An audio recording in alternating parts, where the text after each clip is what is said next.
우리가 하나님 말씀대로 살아야 된다고 그랬죠. 말씀대로 살지 않으면 창세기 2장 15절 17절에 있는 말씀처럼 우리는 사단한테 빼앗길 수밖에 없고 늘 만족한 삶이 아니라 늘 부족한 삶을 살 수밖에 없는 겁니다. 우리가 어떤 상황에서도 형통해야지 우리가 세계복음 할 수 있지, 늘 한계에 빠진다면, 늘 우리에게 결핍이 있고 부족함이 있다면 어떻게 세계복음 할 수 있겠습니까? 나를 넘어서서 전 세계를 살리려면 어떤 상황에서도 다윗처럼 만족할 수 있어야 되는데, 그러려면 하나님 말씀 따라 살아야 되는 겁니다. 그래서 우리는 이 축복을 누리려면 어떻게 해야 되겠냐? 지금 왜 많은 사람들이 행복하고 즐거운 삶을 살아야 되는데 무엇 때문에 불행한 삶 가운데서 삽니까? 부족해서 그래요. 부족해서. 부족함이 없다면 기쁨의 삶을 살 수밖에 없겠죠. 어떤 사람은 돈은 많은데 건강이 없어요. 어떤 사람은 다 있는데 이 식구 간에 애정이 없단 말이에요. 어떤 자녀는 다 잘하는데 지혜가 없어서 공부를 못해요. 부모님의 걱정이라. 오늘도 그 혼인잔치집에 포도주가 떨어졌잖아요. 우리 삶의 어떤 기쁨을 앗아가거든요. 꼭 육신적인 것만 얘기하는 게 아닙니다. 우리는 어떤 가운데서도 노예로 보디발 집에 있으면서도 형통했던 요셉처럼, 감옥에서도 항상 기뻐해라, 쉬지 말고 기도해라, 범사에 감사하라고 했던 바울처럼 이런 삶이 있어야 되는데, 그래야만 세계복음 할 거 아니겠어요? 그러려면 어떻게 해야 되겠냐 말이지. 중요한 게 무슨 말씀을 하시든이 중요합니다. 말씀을 하나님이 우리에게 주실 때는 다 이유가 있어요. 좋은 말씀이든 우리가 듣기 거북한 말씀이든 이해가 되는 말씀이든 아니든 다 이유가 있다니까. 우리는 새 한 마리 떨어지는 것도 하나님 손에 있다고 했는데 강단에서 선포되는 말씀이 우연이겠어요? 축복된 말씀만 그게 이유가 있고 그렇지 않으면 이유가 없는 겁니까? 아닙니다. 다 하나님의 이유가 있어요. 꼭 기억하십시오. 열왕기상 22장 8절을 찾습니다. 이스라엘의 왕이 여호사밧 왕에게 이르되 아직도 이물라의 아들 미가야 한 사람이 있으니 그로 말미암아 여호와께 물을 수 있으나 그는 내게 대하여 길한 일은 예언하지 아니하고 흉한 일만 예언하기로 내가 그를 미워하나이다. 여호사밧이 이르되 왕은 그런 말씀을 마소서. 아멘. 아멘. 지금 유다 왕 여호사밧과 이스라엘 왕 그 아합 악한 왕 있지 않습니까?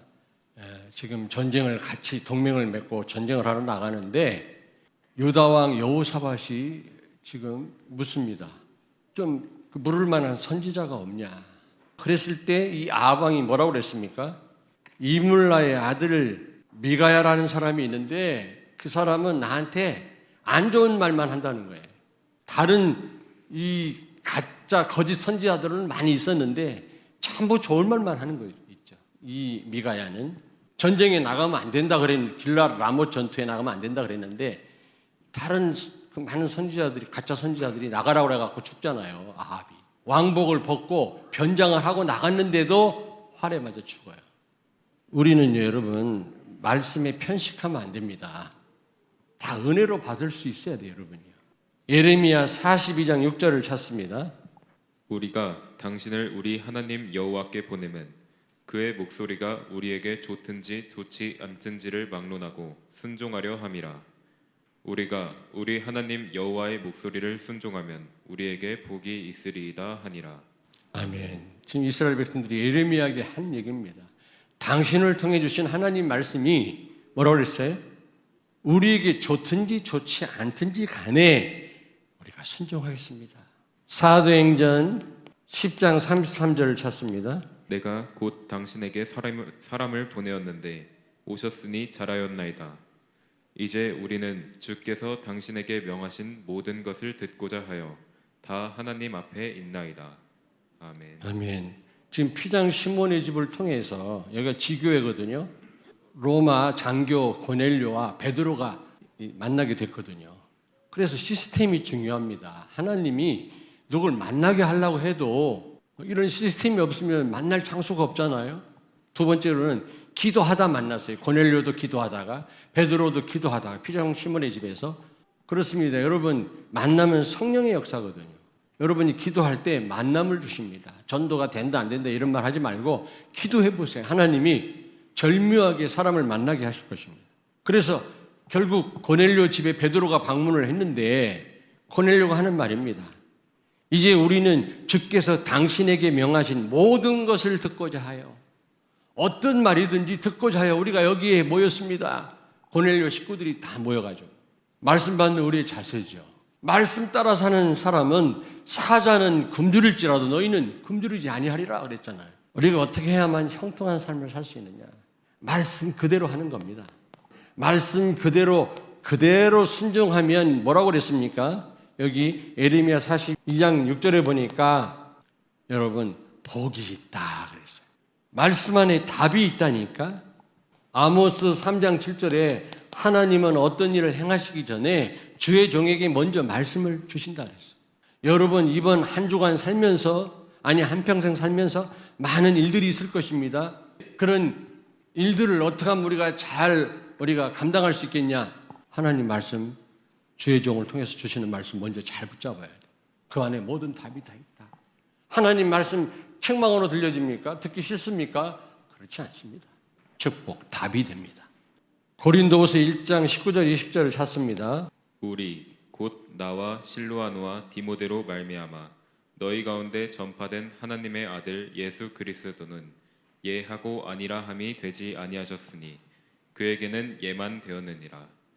하나님의 약속은 얼마든지 그리스도 안에서 예가 되니 그런즉 그로 말미암아 우리가 아멘하여 하나님께 영광을 돌리게 되느니라. 아멘. 예수님은요 하나님 말씀 앞에 한 번도 너 해본 적이 없다고 말이에요. 항상 예가 된다 그래요. 예수 안에 있는 우리들에게는 하나님 말씀이 반드시 예가 된다는 말은 성취된다 그 말이에요. 아멘. 사도행전 18장 5절 찾습니다. 실라와 디모데가 마게도냐로부터 내려오매 바울이 하나님의 말씀에 붙잡혀 유대인들에게 예수는 그리스도라 밝히 증언하니. 아멘. 아멘. 말씀에 붙잡혀 그 말은 무슨 말입니까? 철저하게 말씀 따라 살았다 그 말도 되지만 털을 달지 않았어요. 이유를 대지 않았습니다. 말씀에 끌려 살았습니다. 바울도 인간인지라 이해 안 될 때도 있잖아요. 아시아로 선교를 가려고 했는데 하나님이 유럽으로 돌리지 않았습니까? 털을 달지 않았어요. 하나님이 가라면 가고 서라면 썼어요. 심지어 죽으라니까 죽었잖아요. 무슨 말씀을 하시든 그대로 하라. 여기에 참 만족이 있어요. 여기에 넘치는 은혜가 있는 겁니다. 여기에 기적이 있는 거예요. 우리 삶 속에 왜 한계가 오는지 아십니까? 말씀 놓쳐서 그래요. 누가복음 5장 5절을 찾습니다. 시몬이 대답하여 이르되 선생님 우리들이 밤이 새도록 수고하였으되 잡은 것이 없지만은 말씀에 의지하여 내가 그물을 내리리이다 하고. 아멘. 아멘. 베드로가 밤새도록 고기를 잡으려고 했지만 한 마리도 못 잡았는데 아침에 그물을 씻는 가운데 베드로의 배를 빌려서 예수님이 말씀 전했잖아요. 이해가 안 되고요. 밤새도록 그물을 내렸는데 한 마리도 못 잡아서 사람이 얼마나 피곤한지 아십니까 여러분? 정말 순종하기 어려운 상황인데도 내가 말씀에 의지하여 그물을 내리리이다. 그물이 찢어질 정도로 많이 잡혔다 그랬어요. 많은 분들이 얘기합니다. 너무 안 돼, 너무 없어, 너무 힘들어, 너무 나는 이렇게 없는 게 많아. 천만의 말씀. 말씀 놓쳐서 그래요. 말씀 놓쳐서. 과학적으로도 안 맞아요. 아침에는요 물고기가 물가로 나와요. 그래서 아침 동틀 때 낚시가 잘 되는 겁니다. 근데 깊은 데 던지라고 그랬거든요. 깊은 데는 밤에만 물고기가 깊은 데 가요. 과학적으로도 안 맞고 예수님은 목수고요. 베드로는요 어부입니다. 순종하기 힘든데도 순종했더니 역사 일어난 거 있죠. 무슨 말씀을 하시든지 그대로 했더니 어떤 결과가 일어났습니까? 기적이, 여기 기적이 일어났어요. 기적. 물이 포도주로 바뀌었잖아요. 근데 예수님이 2장 4절에 뭐라고 말씀했습니까? 여자여 나와 무슨 상관이 있나이까? 내 때가 아직 이르지 아니하였나이다. 그런데 예수님 뭐라 했습니까? 내 때가 아니라고. 여러분 말씀 성취는 하나님의 시간표가 있어요. 예수님도 그 부분을 굉장히 염두에 두신 겁니다. 우리는요 내가 원하는 때 응답 오기를 바라요. 그 안 오면 또 막 실족하고 기도도 중단하고 막 이럽니다. 여러분이 하나님을 바꿀 거예요. 여러분이 바꾸실 거예요. 그 어떤 거로도 변화 안 됩니다. 하나님 말씀이 들어갈 때 우리 렘넌트가 변해요. 여기에 참 만족이 있는 겁니다. 시편 23편 1절 제가 가장 좋아하는 성경 구절인데요. 여호와는 나의 목자시니 내게 부족함이 없다. 그러면서요. 처음보다 나중에 더 큰 응답이 와요. 오늘 여기 보니까 요한복음 2장 10절에 예수님이 물로 포도주를 만들어서 갖다 줬더니 사람들이 야, 아까 먹은 포도주보다 더 맛있네. 더 좋은 포도주네.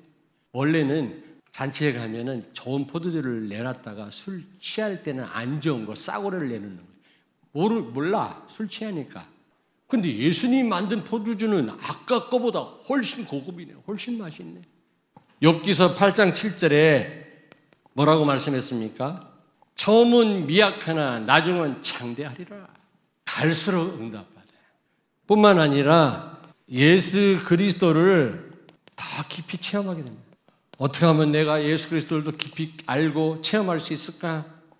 말씀 따라 살다 보면, 그대로 순종하다 보면 그리스도를 더 깊이 체험하게 된다니까. 아, 예수가 이런 분이구나. 지금 여기 보니까 더 큰 믿음을 가졌잖아요, 제자들이. 11절에 보니까 예수께서 이 첫 표적을 갈릴리 가나에서 행하여 그의 영광을 나타내심에 제자들이 그를 믿으니라. 큰 믿음을 갖게 됐다 그 말이에요. 더 큰 체험을 하게 됐단 말이에요. 그리스도를 이 작은 머리지만 더 깊이 풍성하게 깨닫고 그리스도를 풍성하게 누리다가 증거하다가 하나님 앞에 가는 게 여러분의 나는 궁극적 목적이라고 생각합니다. 그런데 어떻게 하면 그리스도를 깊이 우리가 이해하고 체험할 수 있습니까? 말씀 따라 사는 거예요. 결론입니다. 여러분 고린도서 3장 5절에 보니까 우리의 참 만족은 오직 하나님께로부터다 그랬어요. 여러분 그 어떤 것으로도 우리가 만족한 삶을 살 수가 없어요. 오직 예수 그리스도로만, 오직 하나님으로만 우리는 참 만족하는 삶을 살게 될 줄로 믿습니다. 오늘 여기 보니까 유대인의 결례를 위한 돌 항아리 6개가 있었다고 그랬잖아요. 이 돌 항아리 6개는 무엇을 의미하느냐? 토라, 율법을 의미합니다. 율법 가지고는, 우리의 행위 가지고는, 우리의 노력 가지고는 죽었다 깨나도 만족할 수가 없어요. 야곱의 우물에서 나오는 우물을 아무리 수가성 여자가 퍼마셔도 그 목마름을 갈증을 메꿀 수가 없으니까 여러 남자하고 살지. 그 수가성 여자가 말이지 그 야곱의 우물을 퍼마시고 살았잖아요. 예수님이 그거 마셔도 목마르거니와 내가 주는 물은 목마르지 아니하니라. 그 야곱의 우물은 토라 율법을 상징하는 거예요. 우리 행위 가지고는 안 돼. 우리 노력 가지고는 안 돼. 오직 예수로만, 오직 하나님 말씀으로만 우리가 참 만족할 줄로 믿습니다. 골로새서 2장 2절 3절 예수 안에 모든 축복이 다 들어있느니라. 여러분 예수 안에 모든 축복이 여러분이 원하는 모든 것이 다 들어있는 줄로 믿습니다. 아멘. 여러분이 오직 예수 된다면 거기에 참된 만족과 행복이 있을 줄로 믿습니다. 그래서 계속 얘기했습니다마는 말씀에 편식하지 말자. 무슨 말씀을 하시든지 그대로 하라. 주신 말씀 우리 마음에 담고 우리 영혼에 담고 여러분 말씀에 편식하지 말고 철저하게 말씀 따라 순종한다면 여러분에게 형통한 복을 말로 표현할 수 없는 그 풍성한 은혜를 하나님이 쏟아 부으실 줄로 믿습니다. 기도하겠습니다. 살아계신 하나님, 아모스 3장 7절에 하나님이 주의 종에게 먼저 말씀하시지 않고는 결단코 어떤 일도 행하시지 않는다고 했습니다. 분명히 우리에게 오늘도 이번 한 주간 동안 일어날 모든 일들의 답을 오늘 강단을 통해서 주신 줄로 믿습니다. 아니 한평생 여러 가지 일들을 또 우리가 감당할 수 있도록 우리 하나님이 오늘 강단을 통해서 말씀을 주신 줄로 믿습니다. 편식하지 말고 말씀 그대로 우리가 붙들고 순종하게 해 주시옵소서. 예수님 거룩하신 이름으로 기도하옵나이다. 아멘.